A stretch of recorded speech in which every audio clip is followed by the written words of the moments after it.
I received my first tooth at the age of 2.5.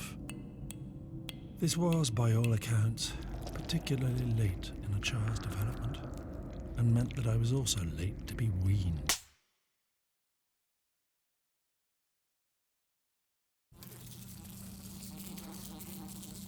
I did not enjoy teething so much. Its unpleasantness developed in me a certain disregard for these hard buds erupting from my gums. I found biting with conviction on firm objects to be of benefit and suitable punishment for the teeth. I would take to chewing anything I could get my young mandible around. Surprisingly, my teeth survived this intentional barbarity only to be defeated by an oh-so-sweet sticky toffee apple. This victory was short-lived. These were primary teeth, and primary teeth are only present to make way for adult teeth. They sprouted anew. By the age of 6.5, I had unfortunately now gained a complete and fresh set. I had no interest in their welfare. I only had interest in the sugariness that passed them by and settled on my tongue. My first adult tooth was not a victim to my thoughtlessness, but was in fact knocked out.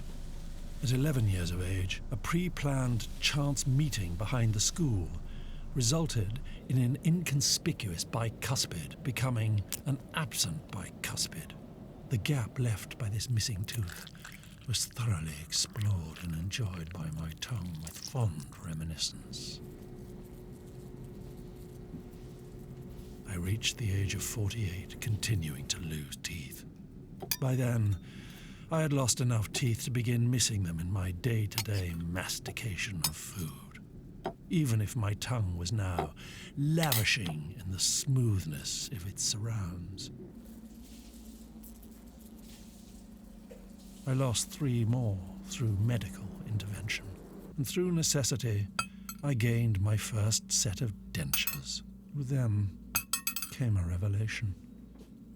It was only then, presented with the disembodied enamels, that the full beauty of this substantial link between food, tongue, throat, and stomach became apparent.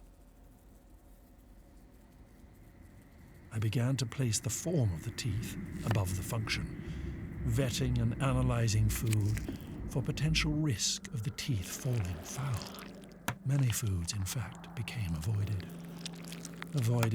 or mashed, filtered, separated, and mashed again, all for the sake of keeping my prosthetic teeth pristine. My fascination with teeth soon began to spread outside the realm of my own and into those of other toothed animals. I marveled at their efficiency, their specificity. These wondrous beasts had no need to worry their minds about their teeth. They were blessed with immaculate design. I would take inspiration from them. I began to think about how I could combine these specialist points, that perhaps I could improve on my previous God-given and God-inspired dentures. I realized the perfect cutting, tearing, and mashing tools. At the age of 62, I separated the species and sorted the teeth into categories of size and shape. I gathered my resources and set to work on the construction. Through my thorough studies, I became convinced that I had come to a combination of interspecies teeth that could not be better matched. My meticulousness meant that they were not finished swiftly, but they would be of utmost quality. In my 70th, the impressive and fierce set of teeth were complete.